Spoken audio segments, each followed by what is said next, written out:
Hey world, Bradley here, myself life, and I've been wanting to do this video for quite a while, for quite some time, and I got the influence today to actually do it.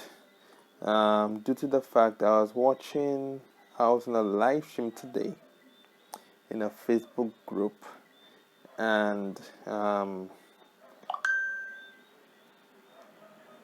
it's a YouTube 1K group,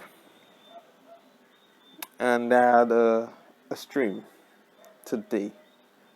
And they were talking about how to really get on YouTube, like different things. It's just day one, so it's like a 1K challenge. And today was day one.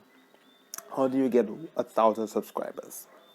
And they put out on the stream today.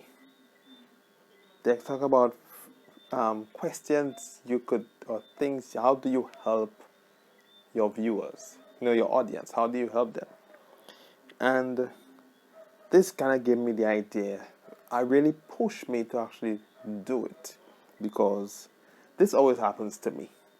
I'm a big, when it comes to tech, especially mobile tech. I'm really big in my family and among friends. Friends will come to me, family members, co-workers. They would come to me. They would say, I want to buy a phone because they know I'm always into gadgets. I'm always into phones, etc. They always see me with the newest phones and things. So they know my passion and they come to me for help. They'll have Wi-Fi issues, they have data issues, display issues, battery issues, app issues, different pop-ups and things. My neighbors, etc. They'll come to me and they always they always ask me, what do you think about this phone? Or what do you think about that phone? That brand? And I always ask them, or when they say they want to buy a new phone, I always ask them these three important questions I always tend to ask. What do you need? What do you want to do on your phone? Right? What's your budget?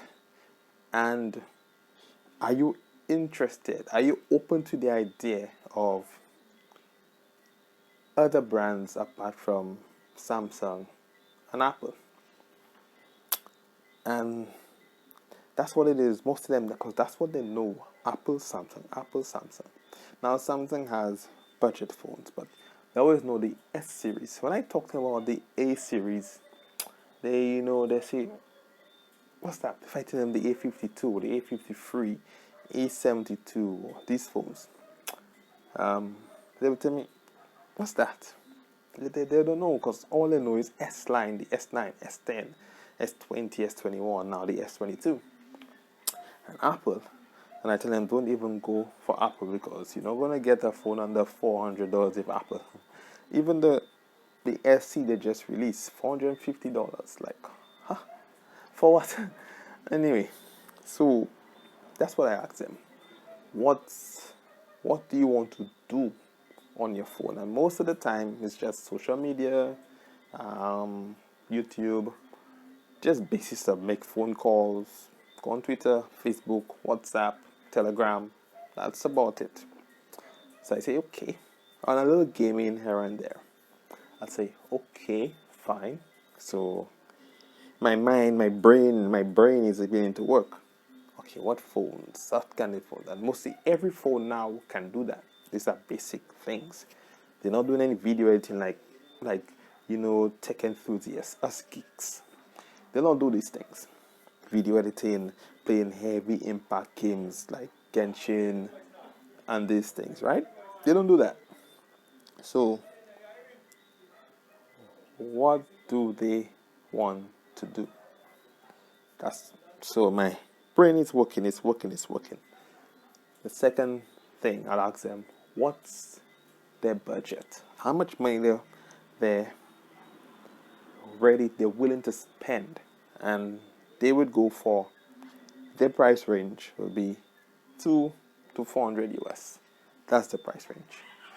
Sometimes some less, some would go a little more depending on what they really want to do. Now, if they're going over 4, 5, if they're ready to touch 5, 6, 7, 8, I know where I would go.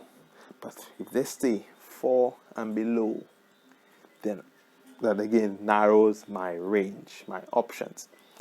And then lastly, I will tell them, okay, are you interested in trying other brands? Because there are lots of brands out there you may not know about.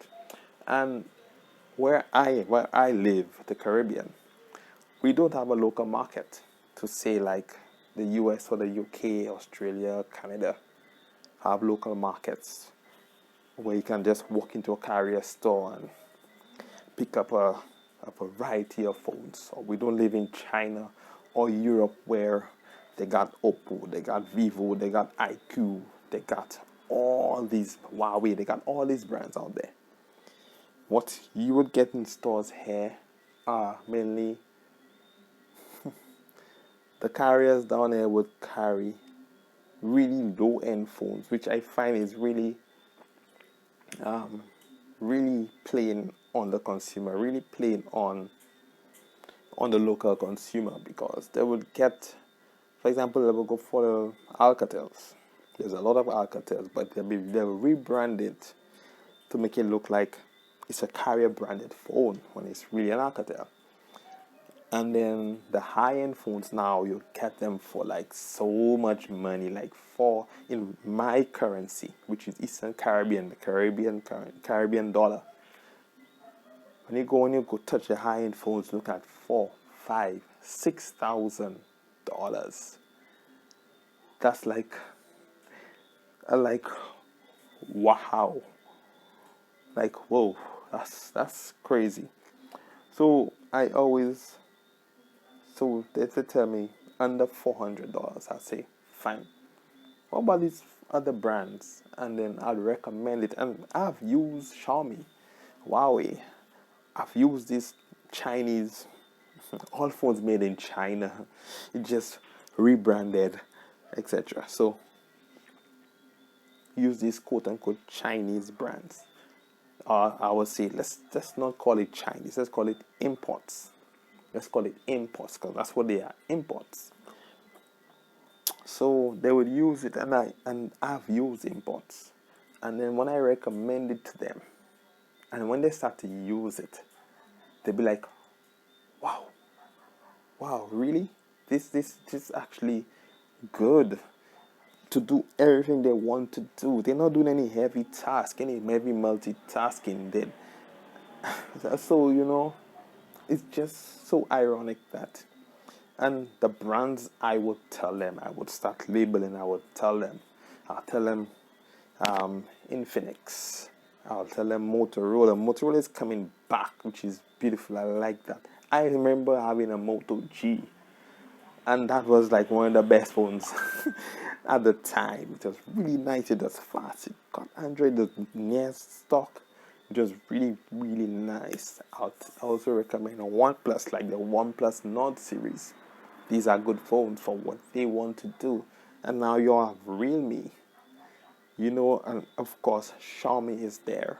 Vivo, the IQ brand. You get some nice low end, not low end, but medium price, mid-tier, well-priced phones from Vivo. You get that. And also TCL now is seen making some really nice phones, and they've gotten rave reviews. So I can recommend that.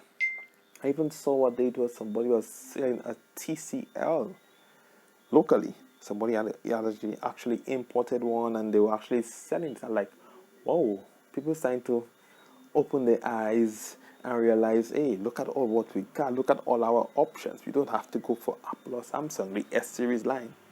So that is really, really, I really like to see that. I like the fact that technology is wide, and these lower end brands, right? They're good. They're really good.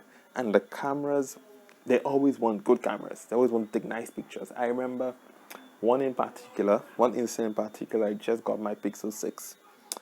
and I brought it for a co-worker. She has an iPhone. We were doing something. She had to do something for me, and then so I brought it for her to actually. It was online to do it for me. So we did the transaction, the micro transaction, and I saw she picked it. She picked it like, hey, how's the camera? Open it up, took a selfie.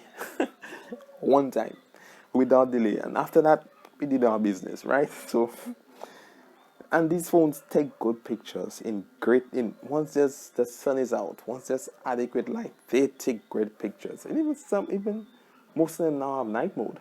And night mode works well. Very well, quite good actually. Surprisingly good.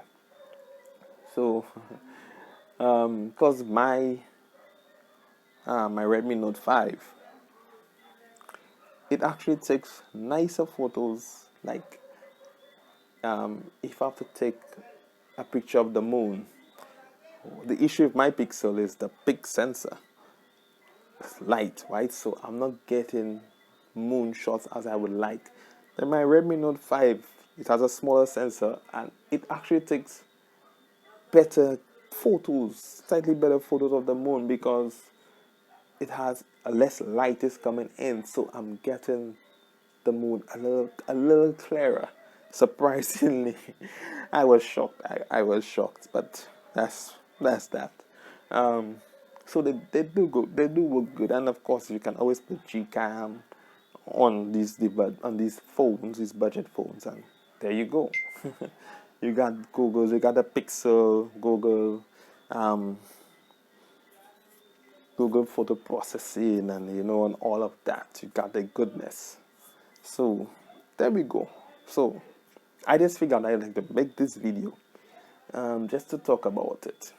The different phones, the mid-tier phones that people tend to overlook. I really hope because you have a budget, you don't want to spend too much, you don't want to break your back, you don't want to sell a kidney for a phone. So, right, so I figured let me just put this video together as to my view, my take on this whole tech space and phones in general, and my experience, my personal experience with me, and it's across the Caribbean. It's across the Caribbean where I live, where you see people shop and you see it online, and now you're starting to see some local retailers, some local sellers start carrying Xiaomi phones and Realme phones and Vivo phones, TCLs, Alcatels, the real nice Alcatels. You see them starting to carry them, and I'm happy. And it's priced under 1,000, which in my currency, 1,000, which would be 1,000, between like 1,000, let's say 1,005. You will get within that range. I remember I bought the Realme. I bought my girlfriend a Realme C3. I paid like $500 for it, 500 EC, and it's 4 gigs of RAM, 64 gig storage, 12 megapixel camera. So, and right now she's happy with it. I still had my Redmi, my Note 5. She's happy with it. She still has it up to the day like today and using it. And she's happy. Do I plan to I will upgrade her soon. That's the plan. I'm not sure what I'm getting yet, but I'm just saying. So you see how beautiful these mid-tier phones are, and people should really pay more attention to them. If not, then if you can afford the S10, if you can afford an iPhone 11, 12, or 13, go for it. But if you're on a budget, a tight budget, that's what we go for. Go ahead. So, until next time, Bradley here, Myself Life. I'm out.